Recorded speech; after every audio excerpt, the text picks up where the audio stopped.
There will be no shutout. The Cardinals have officially signed a major league free agent.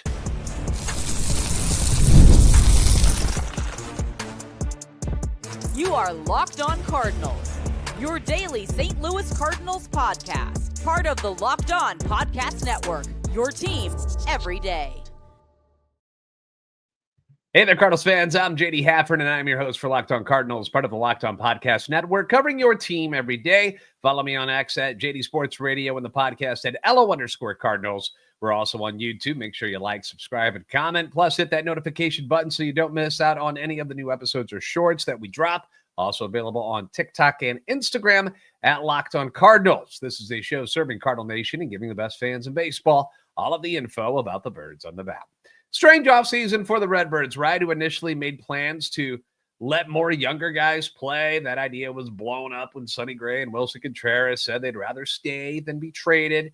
Then Nolan Arenado, he vetoes the trade to Houston, which really put the whole reset idea to bed.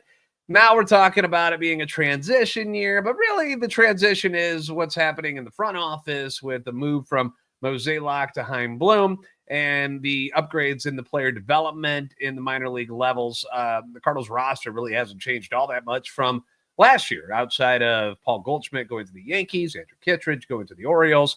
Kyle Gibson is still a free agent. Lance Lynn is still a free agent, although there were rumors that he is talking to the Cubs, possibly. Kyle Gibson possibly talking to the Yankees, but not a whole lot of turnover considering three of those guys were only here for last season. It's not like these were pillars of the organization or something that the way like Goldie has been, right? Goldie's been around a few years, obviously one of the main players on the team. The other guys, 1 year, thanks for playing. We'll see you around. So not exactly transitioning into some brand new phase of Cardinal baseball. Instead of upgrading, basically, they didn't go out and sign any free agents at any positions. The Cardinals decided, let's not spend money and trust the guys in the organization to be those upgrades from last year's team. You can call it cheap if you want to, or you can also call it having some faith in their own guys and saying, look, I don't think there's a guy out there that we're going to sign the money we're willing to spend that's going to be that much more of an upgrade than what we've got already with us. So why not let these guys play? So this offseason, they did almost nothing transaction-wise, and they hadn't signed a single player in free agency until today, on Thursday, when the team inked right-handed reliever and Chatham, Illinois native. I have some fraternity brothers, by the way, who were from Chatham, so I'm familiar with it. But Phil Maton has been signed to a one-year deal, reportedly worth $2 million, that also has award bonuses. So he could make some more money, but $2 million is what we're looking at here. To make room on that 40-man roster, the team did designate left-handed pitcher Bailey Horn for assignment before then trading him to the Detroit Tigers for cash considerations, which, it's always nice when you're able to bring in somebody of the caliber of cash considerations to your team. If you're watching on YouTube, you'll understand the joke. If you're listening to the audio, I'm sorry, it's probably not making any sense to you. But make it rain, right? Bring all the money in you can.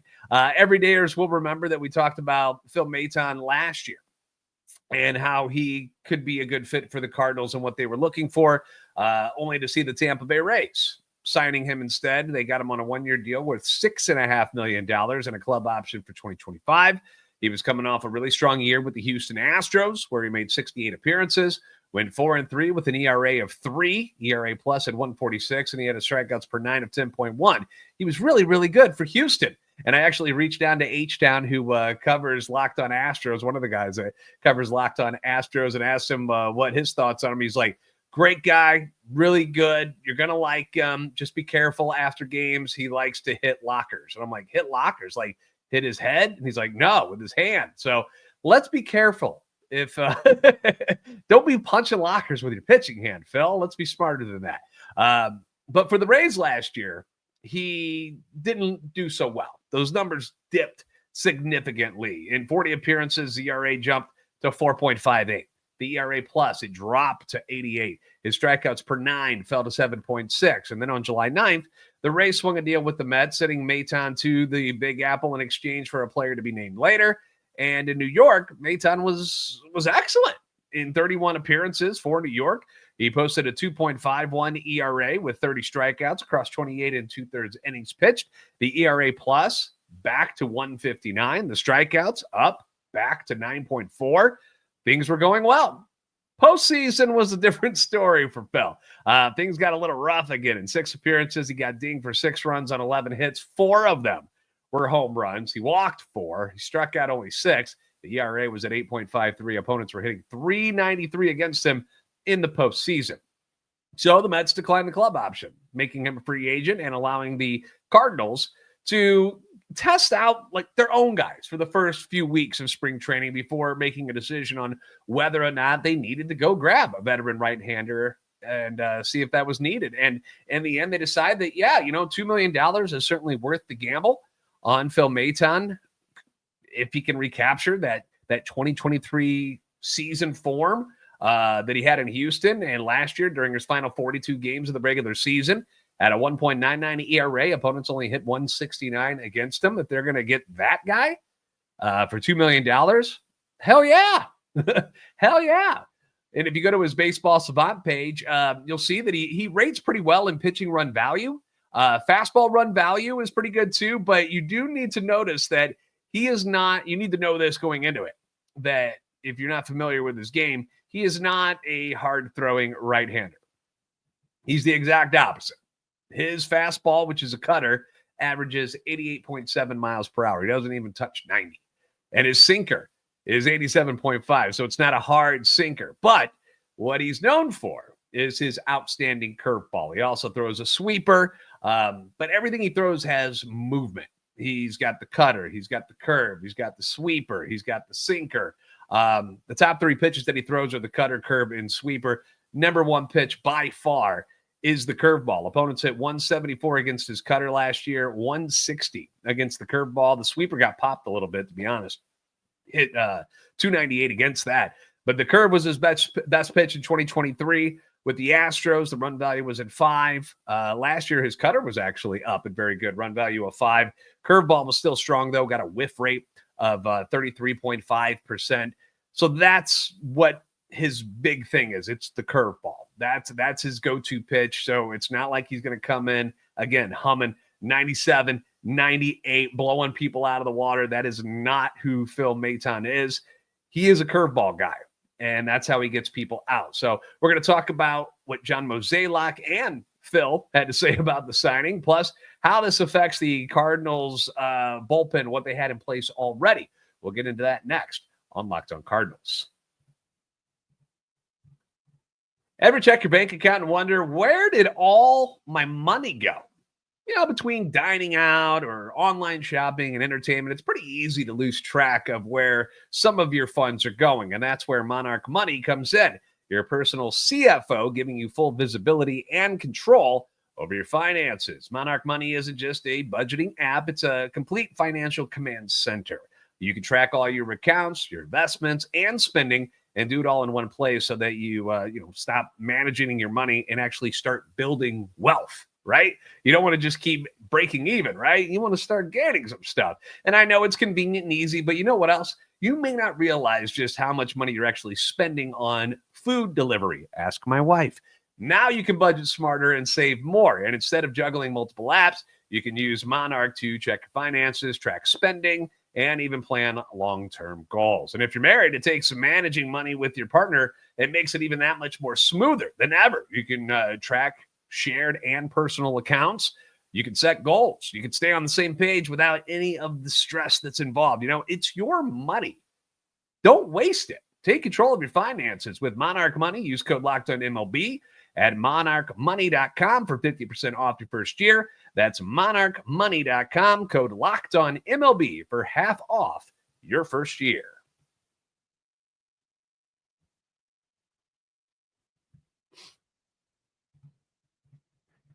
Thank you again for making Locked On Cardinals your first listen every day. Leave your comments on YouTube as well as on X anytime you want. Feedback always welcome and encouraged. Obviously, we want to hear what you think about the Cardinals finally signing a free agent and it being reliever Phil Maton. There had been reports that the Cardinals were still in the market for a veteran presence to add to the bullpen to help fill the shoes left by Andrew Kittredge, who was so good last year. Like, so good. And they were able to get Maton for $2.6 million. Or I should say $2 million, but Kittredge last year was $2.6 million. So relatively same price.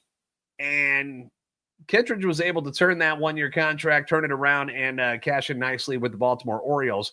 Gets a one-year, $10 million deal with a club option for next season. But sadly, bad news for Kittredge. He's dealing with a knee issue that's going to sideline him for months. So essentially, the Cardinals are hoping to catch lightning in a bottle once again this year with Maton like they did with Kittredge. President of Baseball Operations John Mozeliak told media members that we are trying to look for depth. We do feel like going into the season, we have put together a lot of flexibility in our bullpen. Phil, even last year before camp started, was someone we were trying to sign. Obviously, we didn't. He was out there for the last month or so. I've been keeping a pulse on the market, and ultimately, we got to a place where we were comfortable.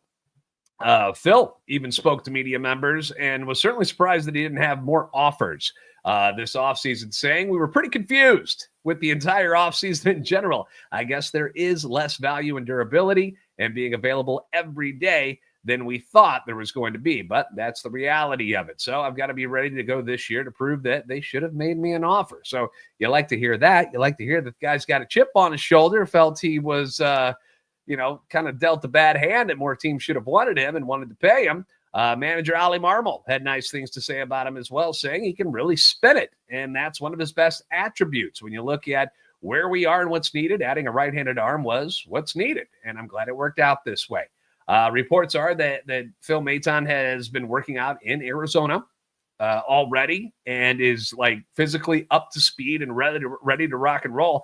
He's going to do some live BP against hitters this weekend, reportedly, and hopefully we'll get into some spring training games before the team has to head back to St. Louis for opening day against the Twins on March 27th, because we are 14 days away from that game taking place.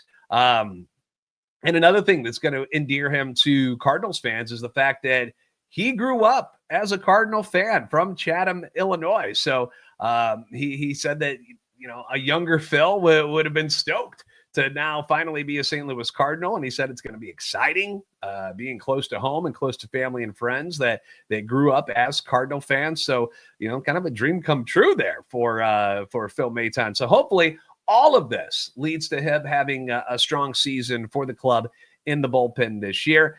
How does it affect what the Cardinals already had in the bullpen, what was already kind of in place, what we thought was in place? One of the names that was kicked around this spring is, hey, maybe a bullpen spot here for Gordon Graceffo, right? Maybe we can use him there, but the team has already optioned him to AAA Memphis. They did that today, moving their major league roster. Now there's a little confusion here because they have also, hold on, who else did they send down today?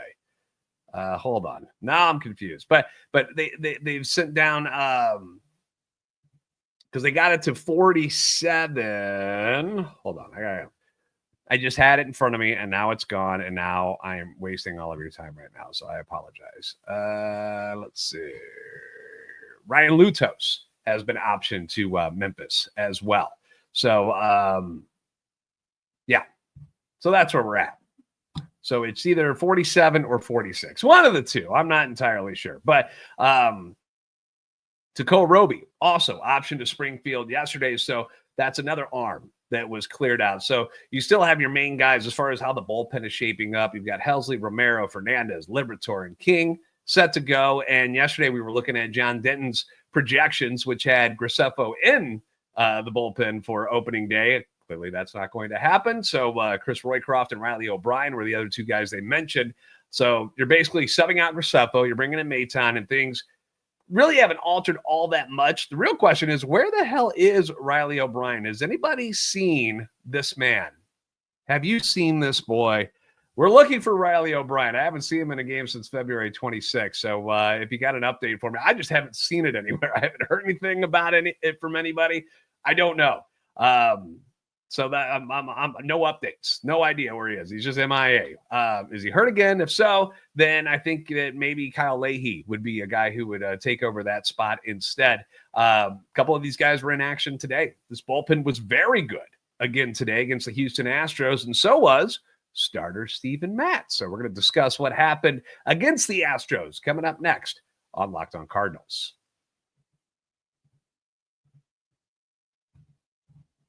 Looking for a snack that's both delicious and nutritious? Then crack into a good source of protein with wonderful pistachios. I say good, but it's really kind of great, to be honest with you. Wonderful Pistachios is one of the highest protein nuts you can get your hands on. Each 1 ounce serving has got 6 grams of protein, giving you over 10% of your daily value. Plus, they're packed with fiber and better for you unsaturated fats to help keep you feeling fuller longer. The no shells variety is my personal favorite because I don't like to waste time cracking. And I know it's not that difficult, but it still takes, I just like throwing them down and being on my way. And as a guy that works out, protein is obviously a big part of my diet. I'm sure it's a part of yours as well. And you're always trying to get as much protein as possible so that you can see more gains in the gym, so you can build more muscle mass. And if you're going to snack, you want to snack the right way, and Wonderful Pistachios makes it super easy to get a quick protein boost and provide all 9 essential amino acids. So get snacking, get cracking with the snack that packs a protein punch. Visit wonderfulpistachios.com to learn more.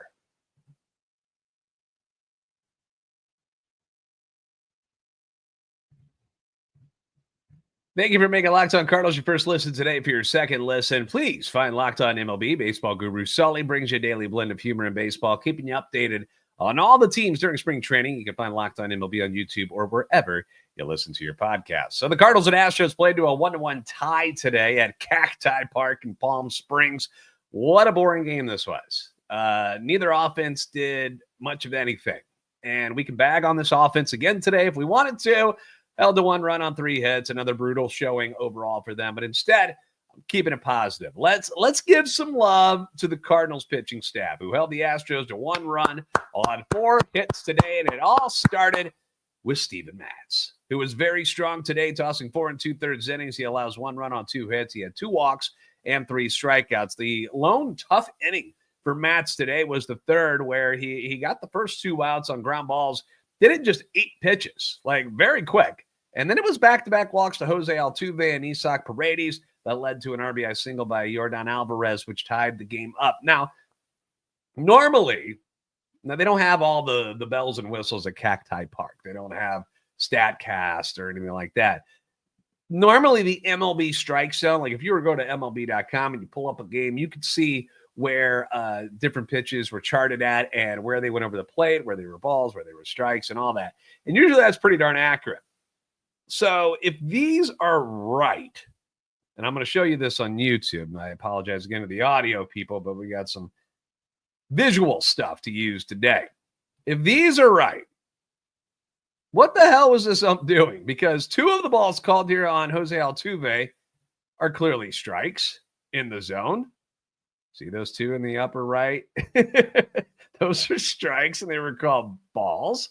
And then the next hitter, Isaac Paredes, got 3 pitches. They were called balls. They were also in the zone. Again, YouTube guys, you can see this. Again, here's Altuve. Here's Paredes. What the hell is going on here? It seems kind of odd that the home plate umpire would miss 5 calls in 2 hitters. So I don't know if that's as accurate as it should be. Let me know in the comments section. I did not see these at-bats when they happened, so I didn't get a chance to check it out. So I don't know.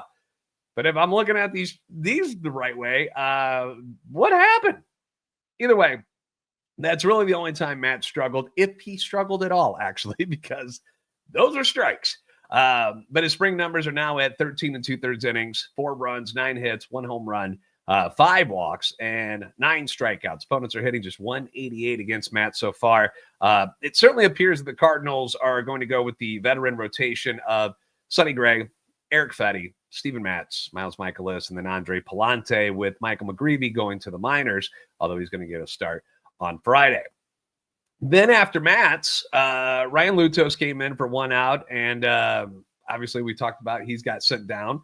Then you had JoJo Romero, who continued his stellar spring, getting 3 outs on 5 pitches.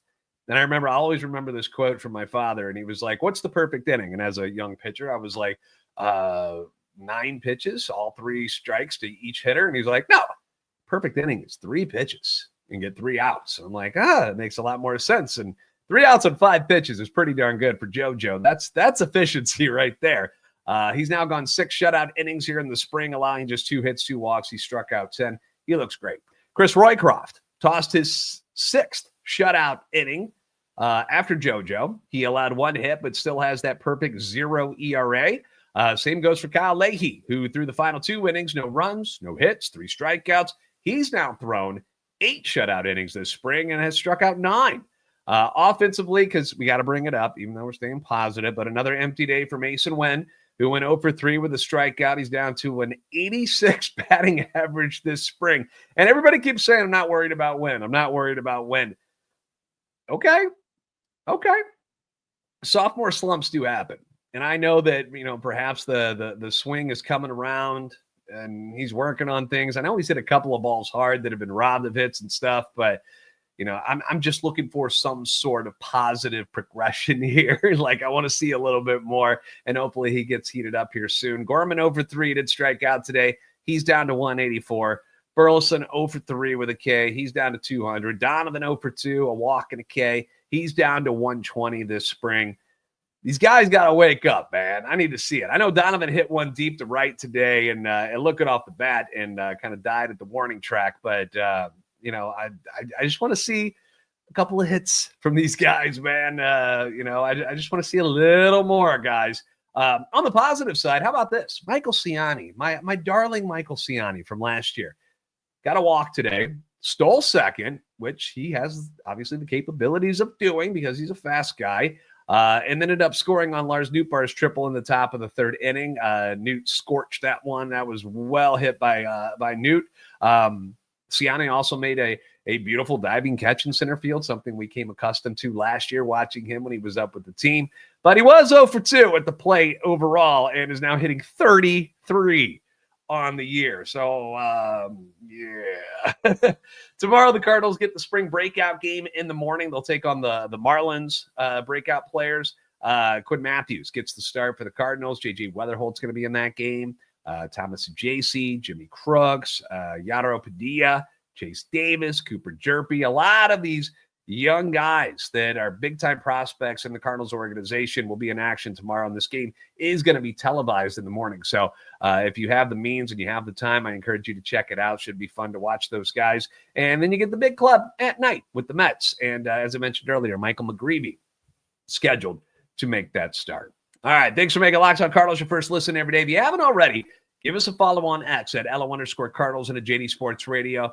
We're on TikTok. We're on Instagram at Locked On Cardinals. Like, subscribe on YouTube. Help our channel and our love for the Cardinals grow. Jeff Jones is going to be joining us tomorrow. So if you have any questions for him, maybe he'll know where Riley O'Brien has been. I don't know where this dude is. I don't know what happened. Is he sick?